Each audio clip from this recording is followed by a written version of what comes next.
안녕하세요, 홍 작가입니다. 오늘부터 하모닉 그룹을 시작하겠습니다. 하모닉 그룹도 호니비언 그룹 같은 어떤 분류라고 보시면 됩니다.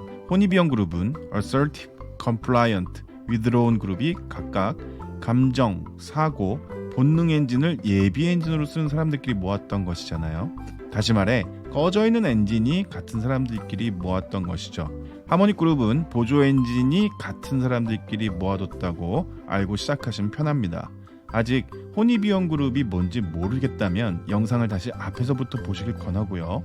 난 이제 어느 정도 이해했다고 생각하신다면 저와 함께 천천히 가시면 됩니다.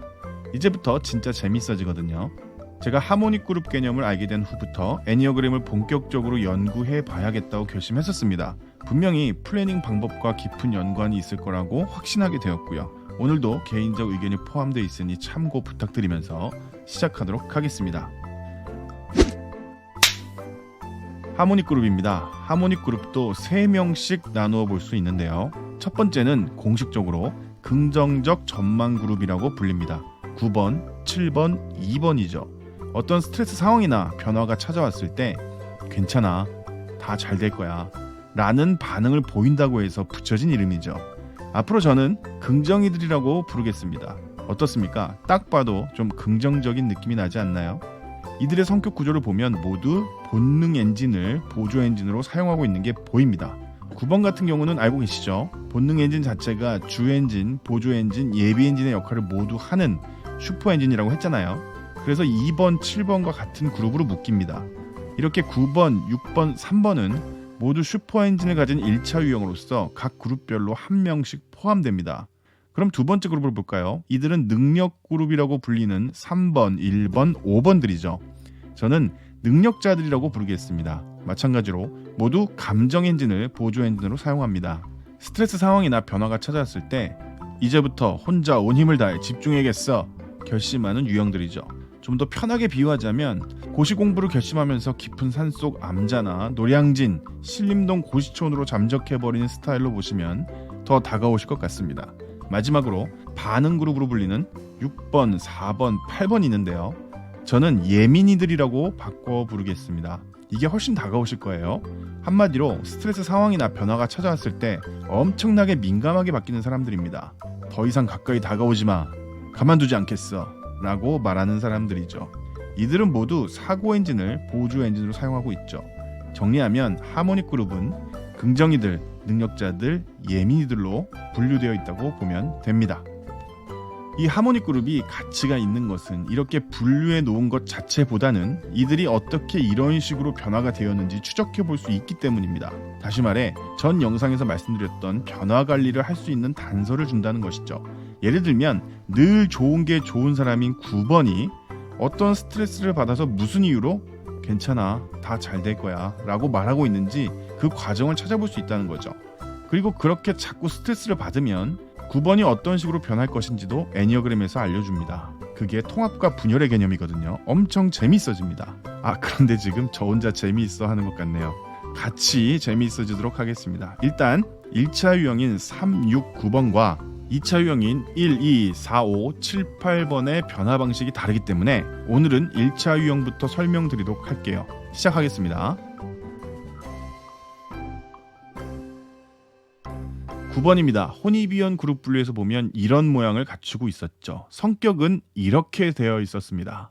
본능이 주 엔진이지만 슈퍼 엔진이라 꺼져 있고 사고와 감정 엔진이 대체 엔진으로서 평균적 작동을 하고 있는 상태죠.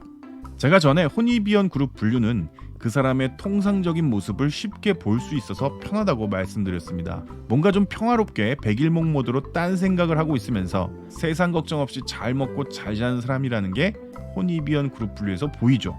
그러다가 하모닉 그룹으로 바뀌면서 이렇게 확 바뀝니다. 두 엔진이 확 벌어진 거죠. 밑에 감정과 사고 엔진이 가깝게 붙어 있으면서 편안하게 백일목 모드 에너지를 뿜어내고 있었는데 이를테면 이렇게 벌어진 겁니다. 그러면서 백일목 모드 에너지 생산이 중단되면서 사고 감정 엔진은 꺼지게 되죠. 바로 이때 잠자고 있었던 본능 슈퍼 엔진이 켜지기 시작합니다.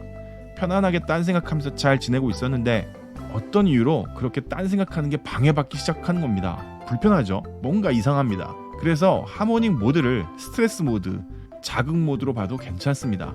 막 심각하고 무거운 그런 것이기보다는 하여튼 뭔가 방해받는 불편한 상태라는 거죠. 9번은 편안하게 딴 생각하고 있는 걸 방해하면 이게 스트레스나 변화의 시작으로 인지하는 겁니다. 이해하기 쉽도록 예를 한번 들어볼게요.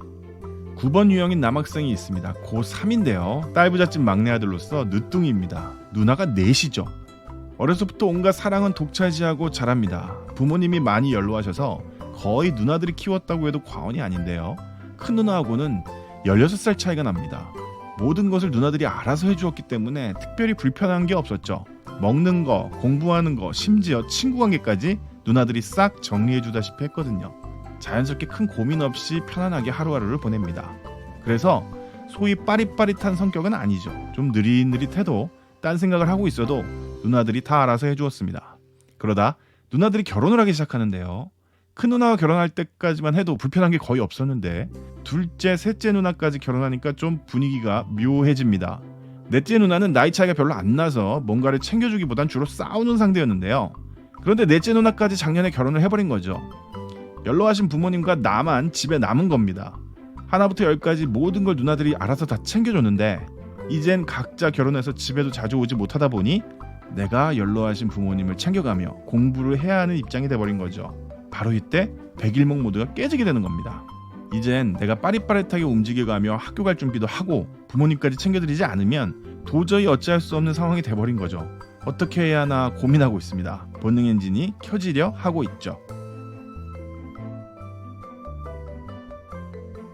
3번입니다. 혼이비연 그룹 분류에서 보면 이런 모양을 갖추고 있었죠. 성격 구조는 이렇게 되어 있었습니다. 감정이 주 엔진이지만 슈퍼 엔진이라 꺼져 있고 본능과 사고 엔진이 대체 엔진으로서 평균적 작동을 하고 있는 상태죠. 3번은 뭔가 착착 실행하는 스타일입니다. 빠릿빠릿하죠. 내가 성공한 모습을 늘 머릿속에 그립니다. 공부가 됐든 일이 되었든 뭐든 3번 유형은 어떤 걸 하나 시키면 정말 빠릿빠릿하게 해결합니다. 그게 혼이비연 그룹 분류에서 보이죠. 그러다가 하모닉 그룹으로 바뀌면서 이렇게 확 바뀝니다. 두 엔진이 확 벌어진 거죠. 본능과 사고 엔진이 가깝게 붙어있으면서 치열하게 프로세싱 에너지를 뿜어내고 있었는데 이렇게 쫙 벌어진 겁니다. 그러면서 프로세싱 모드 에너지 생산이 중단되고 본능과 사고 엔진은 꺼지게 되죠. 바로 이때 잠자고 있었던 감정 슈퍼 엔진이 켜지기 시작합니다. 치열하게 일하면서 성취를 만끽하고 지내고 있는데 어떤 이유로 그게 방해받기 시작하게 된 겁니다. 뭔가 이상합니다. 3번은 치열하게 뭔가를 하고 있는 걸 방해하면 이게 스트레스로 인지하는 거죠. 9번하고는 완전 다릅니다. 이렇게 사람은 모두 다르다는 게 느껴졌습니다. 3번도 예를 들어볼게요. 부유한 집에서 자란 3번 유형의 학생이 있습니다. 아버지는 사업을 크게 하시고 어머니는 대학 교수님이죠. 공부가 좋았습니다. 100점을 받을 때 엄마 아빠가 좋아하시는 모습도 좋았지만 사실 내 스스로가 너무 멋지게 느껴졌죠. 그래서 학원을 스스로 5곳을 다닙니다. 내가 원한 거죠. 누가 시켜서 그렇게 한 게 아닙니다. 한 달에 학원비만 대략 200만 원 정도 나가는데요. 집이 여유가 있기 때문에 그렇게 부담되는 돈은 아니었습니다. 성적도 최상위권이라 부모님 만족도 높았죠. 그러다 집안에 뭔가 이상한 기운이 느껴졌습니다. 아버지께서 집에 오셨을 때 얼굴도 밝지 않고요. 전화통화를 하실 때는 언성도 높이시고 누군가와 싸우는 것 같았습니다. 급기야는 어머님하고도 크게 싸우기 시작하셨는데요. 별 말씀을 안 하시긴 해도 아버지 사업에 뭔가 이상이 생긴 것 같았습니다. 그럼에도 불구하고 학생은 일단 하고 있는 공부를 흔들림 없이 계속했죠. 크게 신경 쓰지 않으려 했습니다. 어차피 내가 해야 될 것은 공부고 그 결과로 부모님께 보답하는 게 제일 현명하다고 생각했기 때문이죠. 그러다 올 게 왔습니다. 어머니가 갑자기 저랑 동생과 함께 외할머니 댁으로 가자고 하는 거죠. 집에는 갈 수 없다고 했습니다. 아버지는 당분간 볼 수 없다고 했고요. 외할머니 댁이 가까워서 학교나 학원을 옮길 필요는 없었습니다. 계속 다닐 수 있었죠. 그런데 뭔가 직감적으로 느껴지는 게 있었습니다. 내가 가정에서 해야 할 어떤 역할이 있을 것 같다는 것이죠. 다른 거 다 접어두고 공부만 할 수 있는 건 어쩌면 다시 누릴 수 없는 호사가 될 수 있겠구나 싶었습니다. 감정의 엔진이 돌아가기 시작한 거죠.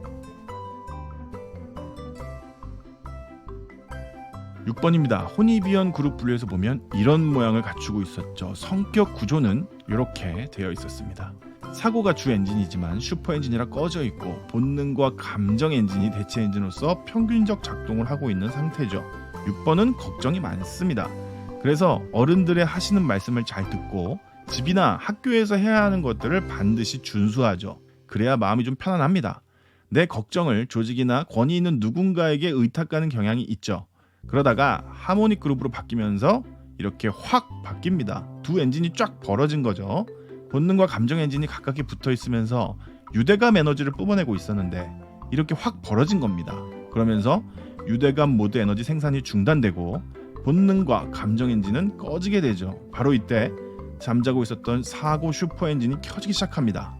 회사에 걱정이 좀 많아. 우리 가족, 우리 모임에 좀 기대어 안심하고 지내고 있는데 어떤 이유로 그게 방해받기 시작하게 된 겁니다. 뭔가 이상합니다. 이렇게 6번은 유대감이 끊기면 이게 스트레스로 인지하는 거죠. 이렇게 3, 6, 9번 모두 다른 이유로 스트레스 상황이 됩니다. 6번도 예를 들어 볼게요. 3대째 세무 관련 집안에서 자란 6번 학생이 있습니다. 할아버지도 세무 공무원이셨고 아버지는 세무 공무원 하시다가 독립하셔서 현재는 유명한 세무사죠. 자신도 세무에 특화된 세무고등학교를 다니고 있습니다. 어려서부터 당연히 나도 세무사가 되겠다고 생각했습니다. 할아버지가 살짝 지나가듯 알려주던 세무 관련 이야기들도 재미있었고 아빠도 이런 나를 흡족해했죠. 입학한 세무고등학교도 상위권 성적이어야 들어갈 수 있기 때문에 집안의 기쁨은 컸습니다. 그런데 최근 인공지능이 세무 영역에도 진입하고 있다고 들었습니다. 심한 경우 대부분의 세무 업무들도 모두 인공지능이 대체할 것이라는 소문도 있고요. 선생님께 여쭤봐도 뭐라 뚜렷하게 말을 해주지 않습니다. 지금 공부나 열심히 하라고 얼머부리죠. 할아버지께도 여쭤봤는데 옛날 분이라 그러신지 잘 공감하지 못하시는 것 같았고 아버지도 요즘 회사 일이 잘 안 되는 듯 얼굴을 뵙기 힘듭니다. 과연 내가 이 세무고등학교를 나와도 안정된 미래를 보장받을 수 있는가 의심이 들기 시작하죠. 유대감 모두가 흔들립니다. 학교도 아버지도 할아버지도 믿을 수가 없게 된 거죠. 그러면서 깊은 생각에 빠지게 됩니다. 사고 슈퍼엔진이 가동되었으니까요. 이렇게 9번, 3번, 6번의 하모닉 그룹의 작동 방식과 예를 들어보았습니다. 이처럼 1차 유형들은 대체해서 동작하고 있는 엔진이 쫙 벌어지면서 꺼지게 되고 각각 뿜어내고 있었던 백일목 모드, 프로세싱 모드, 유대감 모드 에너지가 끊기면서 뭔가 스트레스 상황으로 돌입하게 되는 모습을 보입니다. 이걸 플래너로 추적해 볼 수 있는데요. 즉, 각 유형들이 평소에 쓰던 영역을 쓰지 않고 엉뚱한 영역에 관심을 보이기 시작하면 아, 지금 뭔가 있구나 추측할 수 있다는 겁니다.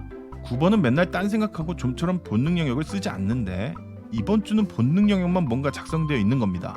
3번은 잘 쓰던 본능 영역과 사고 영역을 쓰지 않고 감정 영역에만 몇 줄 끄적여 있으면 6번은 평소 완벽하게 쓰는 스타일인데 뭔가 듬성듬성 대충 써 있다면 무슨 일이 있나? 추정할 수 있죠.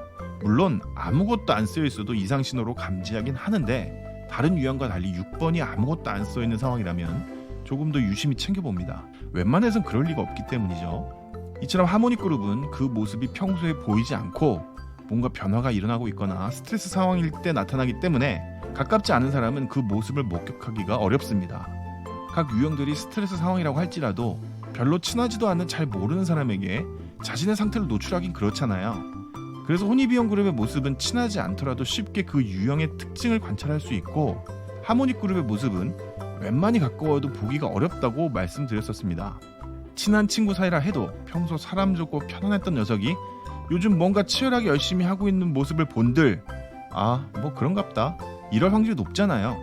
그래서 하모닉 그룹을 우리가 유심히 봐야 하는 이유는 지금 어떤 변화가 찾아오고 있구나 눈치챌 수도 있고 자기 스스로도 나에게 지금 어떤 변화가 왔구나 내가 이걸 스트레스로 받아들이고 있는 상황이구나 변화를 감지할 수 있기 때문이죠. 이렇게 어떤 스트레스 상황이 반복되면 또 사람이 변화하게 됩니다. 그건 또 나중에 통합과 분열해서 말씀드리기로 하고요. 다음 주부터 차례대로 말씀드릴 2차 유형들은 1차 유형들과는 또 약간 다른 방식으로 작동하기 때문에 천천히 설명드리도록 하겠습니다. 오늘은 여기까지입니다. 구독, 좋아요, 알림 설정 부탁드리고요. 안녕히 계세요.